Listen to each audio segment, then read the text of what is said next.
Hello everyone. In this video, I'll show you how to download and install Alight Motion on your PC. In the search bar, type download Alight Motion for PC, then press enter. Now you'll see many websites. Click on the first link, which is usually the most trusted one. Once the website opens, scroll down and find the download button for Alight Motion. Click on it, and your download will begin. Wait for the file to finish downloading, and then install it on your PC. You can also install Alight Motion using BlueStacks emulator.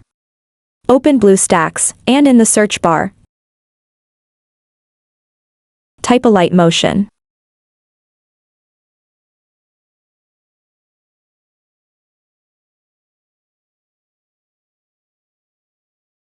Once it appears, click on Install.